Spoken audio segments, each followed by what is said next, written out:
Bienvenidos hoy al podcast La Cueva de los Vampiros, el episodio 1, después del episodio 0 de dar la introducción de qué iba a ser esto. Bueno, pues hoy toca hablar de un par de temas, algunas cositas referentes, claro, a los vampiros. Y en esta ocasión vamos a tratar lo que es un vampiro, cómo reconocerlos y cómo acabar con ellos de manera general. Estoy hablando de que no vamos a explicar en este capítulo tipo por tipo de vampiro. Eso lo vamos a dejar para un capítulo siguiente. Entonces, nada. Quédense, destapen una cerveza, una bebida energética para los que me conocen. Y nada, vamos a comenzar porque, bueno, pues, ¿qué es un vampiro? Hay que empezar siempre por lo básico y lo simple. Hay que entender lo que es un vampiro en términos generales para después ir encontrando esas características en otros, porque, por ejemplo, Vlad Tepes no solo se ganó su fama gracias a su gran capacidad militar, o Elizabeth Bathory no fue apodada vampiresa por su belleza, mm, o incluso a la Lamia le sucedió algo que bueno, hizo que fuese de esa manera. Entonces, etimológicamente hablando, la palabra vampiro viene del eslavo que se compone de vam, que significa sangre, y pir, que es monstruo. Otras traducciones también lo asocian con chupasangre, sanguijuela, y se utiliza para referirse a alguien que se alimenta de sangre. Y, y bueno, es básicamente eso, un vampiro, ¿no? Una criatura chupasangre. Un ser que se alimenta de sangre, de la esencia vital de los seres humanos o de algunos animales y que con ella logra recuperar su vitalidad. Eso creo que todos lo sabemos. También su juventud e incluso en algunos casos la vigorosidad que caracteriza a estos seres de la noche. Sin guiarnos realmente por las características románticas y embellecedoras del cine, y la literatura, pues los vampiros son monstruos, básicamente. Pálidos o con piel podrida, dientes amarillentos y largos. También al igual que las uñas. Ojos rojos, calvos o con muy poco pelo. Y ese poco está muy feo, su cabello. Deteriorado, claro, porque son un cadáver. Uñas largas, como ya lo dije, y verdosas, con hedor a muerte, aliento igual de vomitivo. Y no son en muchísimos casos bellas creaciones como Edward Cullen o Lestat Lioncourt. Eso es solo lo visual, pero hay otras características también, como la creencia en que no salen de día, bueno, a la luz del sol. Los artilugios religiosos les hacen daño, los espejos no les devuelven reflejo y el ajo los ahuyenta, así como también no llevarse con los lobos, perdón. Sin el típico estar peleados con los lobos, pero es más que nada contra hombres lobo, no con los lobos. Porque muchas de estas cuestiones no aplican en varios tipos de vampiros, ya que, por ejemplo, un Dhampir no tiene problemas con nada de lo anterior, ni con artículos religiosos, ni con el ajo, ni con nada. Ya que pues un Dhampir es un mitad humano, mitad vampiro, que heredó todas las características buenas de su padre sin esas debilidades. Un Draught sí puede salir de día, pero prefiere hacerlo de noche. Un Strigoi puede domar lobos y a otros animales que pueda, como insectos, arañas, murciélagos, entre otros, o incluso personas. Entonces, determinar lo que es o no un vampiro puede ser complicado, pero no imposible. Y bueno, para eso estamos hoy aquí, ¿no? Porque los vampiros son seres que deambulan en las sombras y podemos incluso cruzarnos con ellos alguna vez sin siquiera darnos cuenta. Hay algo también que mencionar respecto a esto y es que un vampiro puede nacer o se puede convertir por medio de varias razones, desde pactos de sangre, maldiciones, supersticiones, por ejemplo, ser el séptimo hijo de un séptimo hijo, haber nacido fuera del matrimonio, ser hijo de una infidelidad o haber sido una persona sádica. e incluso tener una enfermedad desconocida de la época, como la tuberculosis o la rabia. Y que suena extraño en nuestros días, pero hace menos de 150 años aún no se descubría la tuberculosis, pues al 100% se le achacaba a los vampiros. Y en muchos casos, pues sí, ese mal era hacia los vampiros hasta que fue descubierta en 1882 por el doctor Robert Koch, y que de hecho el mismísimo Drácula nació en parte por ese mismo miedo a la enfermedad que azotaba a Europa mientras Bram Stoker escribía su novela. Entonces, ahora pues nos toca reconocer un vampiro. Como ya vimos, una persona puede ser sospechosa de ser un vampiro o vampiresa por diversas causas, hasta antes de su nacimiento. Entonces, después de que alguien sale de su tumba para beber la sangre, ¿cómo se podría reconocer? Bueno, además de su aparente tez de cadáver, pero a la vez lleno de vida, sus labios rojos y unas sonrojadas mejillas, existen otras formas de reconocer un vampiro para posteriormente acabar con él. La más obvia, y que solía ocurrir con bastante frecuencia en la Europa del Este y Asia, en los países en los que hoy conocemos como Armenia, Azerbaiyán, Bielorrusia, Bulgaria, Eslovaquia, Georgia, Hungría, Moldavia, Polonia, República Checa, Rumania, Rusia y Ucrania. Sí, dije varios países. Sucedían distintos relatos y casos donde una persona fallecida volvía de su tumba ya fuera para acosar, atacar personas, incluso casos donde una persona atacaba al ganado de su familia o de vecinos.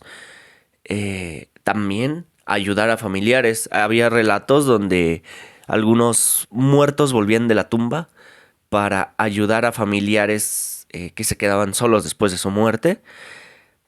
Pero bueno, por lo regular era eso. Los ayudaban entre comillas porque les chupaban la energía vital, la vida, no en forma de sangre, sino los debilitaban psicológicamente, físicamente.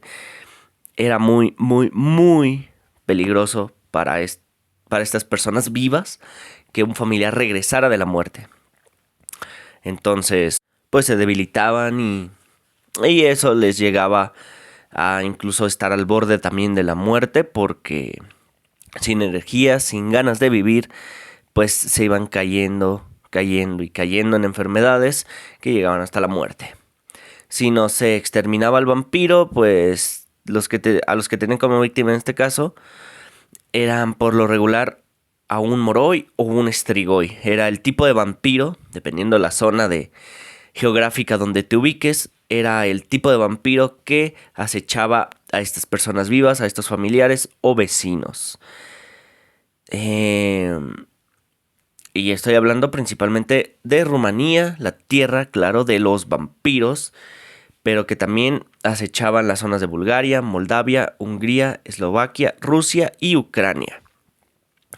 Cada relato lo veremos en capítulos siguientes, claro, obvio. Vamos a ver varias leyendas de Rumanía, de Rusia, de Ucrania, de Inglaterra y de otros países. Entonces, sígueme, suscríbete, pequeño spam. Entonces, nada, por ahí nos vemos. Entonces sigamos, porque pues es muy extendido el contexto geográfico y todo sobre los vampiros. Ahora sí, en segundo lugar está su olor, como ya lo mencionamos, o mejor dicho, su pestilencia, ya que los vampiros no gozan de un aroma encantador, sino más bien es el de un cadáver. Su cuerpo, al no estar vivo como tal, desprende un olor fétido y también su aliento no es para nada agradable. En tercer lugar tenemos un rasgo que varios textos y relatos coinciden, y son sus ojos y su mirada. En primer lugar, ojos rojos como la misma sangre, como si fuera fuego que sale de ellos al verlos. Y en segundo lugar, una mirada penetrante que podría decirse que con ella logra que otros hagan lo que él ordene, y no solo en referencia a los humanos, como ya lo dijimos, también en animales, y así poder encubrir cualquier cualquier fechoría que hagan. Porque ¿quién sospecharía de un ataque de lobos en medio de la noche? O de algún otro animal que ande vagando por allí. No sé, un ataque de arañas, un ataque de lobos, de búhos, de serpientes, entre muchos otros animales que también veremos aquí, ¿por qué no? Que se relacionan con los vampiros. En cuarto puesto tenemos algo que la mayoría podría parecerle tonto, pero necesitan ser invitados a pasar a una casa habitada. Sí, o sea, si no les permites la entrada, ellos no pasan. ¿Por qué? Por modales. ¿Por qué? Por costumbres de vampiros. Esto es que después de muertos, pues, aunque haya sido su casa en vida, algunos vampiros necesitan ser invitados a pasar, si no, no cruzarán por su voluntad y se quedarán fuera hasta que se les indique que pasen. Entonces, después de eso, el vampiro tiene las libertades de hacer lo que le plazca con sus futuras víctimas. Y claro, entrar y salir después, o sea, puede una noche llegar, pedir permiso para entrar, lo dejan entrar y a partir de ahí puede ir y venir los días siguientes sin ningún problema dentro y fuera de la casa. Hay también otros que sí entran por voluntad propia a una casa habitada y otros que solo entran a casas abandonadas para vivir en ellas y así tener un lugar donde resguardarse durante el día o para escapar si son vistos por las noches acechando a sus presas. Como quinto punto tenemos sus manos, que se decía estaban llenas de vellos en sus palmas, lo cual era una señal inequívoca para condenarlo en ser un chupasangre. El sexto punto sería una aversión a los símbolos cristianos, la cruz principalmente, el agua bendita, un rosario, una iglesia en algunos casos. Algunas personas también podrían añadir su gran inteligencia o virtuosismo en algunas artes o ciencias, su forma de hablar o manera de vestir, pero en muchos casos esa ya era una versión más encaminada a las novelas, el cine y algunos tipos muy específicos de vampiros, debido a que históricamente la gran mayoría de estos son cadáveres que solo atacan y a veces les es difícil una comunicación bien lograda. Pero de que hay vampiros inteligentes, claro que los hay, y sensatos, pero son en números bajísimos. Entonces, bueno, ¿cómo acabar con un vampiro? La última parte, ya que reconociste un vampiro, ya que reconociste que tu vecino es un vampiro, que tu vecino huele mal, es calvo y no se lava los dientes y además probablemente tenga una enfermedad que tú no sepas. ¿Cómo puedes acabar con él? Este, Primero, pues hay que saber qué tipo de vampiro es y de ahí ya partir con una buena ventaja, si conoces la historia y las debilidades de cada tipo. Pero de manera rápida, así súper resumida, en general, puedes usar los métodos más universales de cada cultura y son decapitar el cadáver, quemarlo para después esparcir sus cenizas en el agua. Suena fácil, pero puede llegar a ser una tarea difícil. Por el lado humano, claro, ya que existen leyes y prohibiciones que no te permiten exhumar cadáveres para después degollarlos y quemarlos por mera superstición, a menos que pues haya varios testigos de avistamientos de chupasangres. Porque sí, claro, en Rumanía en 2004 hubo, hubo un caso donde un sacerdote abrió una tumba y de le dio le dio de baja a un vampiro, dio de baja a un vampiro por allá del 2004, pero que realmente pues no se creía que fuese tanto así. Sí, muchos vecinos, de hecho por eso pasó eso, muchos vecinos decían haber visto a ese hombre deambular y atacar cerca del pueblo. Entonces el sacerdote fue, abrió la tumba, le cortó la cabeza, hizo el ritual vampírico y se acabó. Pero a partir de ahí comenzaron más prohibiciones para no poder exhumar cadáveres, no poder abrir tumbas, no poder culpar a alguien de ser un vampiro después de muerto. Entonces las regulaciones ya en cada país son mucho más extensas. Ya trataré este caso. Este caso lo voy a tratar más adelante, ya con mayor detenimiento, con nombres, todo eso. Si lo quieren buscar en internet, adelante. Está, de hecho, National Geographic tiene una nota sobre eso. Entonces se los recomiendo. Y si no, pues lo traeré en las leyendas rumanas de vampiros. Entonces, como ya decía, son universales estos métodos porque, por ejemplo, para un Strigoi, para un Moroi, para un Dampir incluso, casi es la única manera de chingarte un Dampir, perdón, o un Draught de los nórdicos, pues es así. La costumbre era cortas la cabeza y después incineras el cuerpo. ¿Por qué? Porque así evitas completamente que un vampiro, que un ser que regresó de la muerte, te ataque a otros. Y claro, el esparcir sus cenizas. En la mitología nórdica, bueno, en las costumbres nórdicas, lo que hacían era cortarle la cabeza al vampiro, cremarlo y aventar sus cenizas al mar, lo cual hacía que de esas cenizas saliera otro Draught o otro tipo de vampiro, pero ahí hay dos vertientes.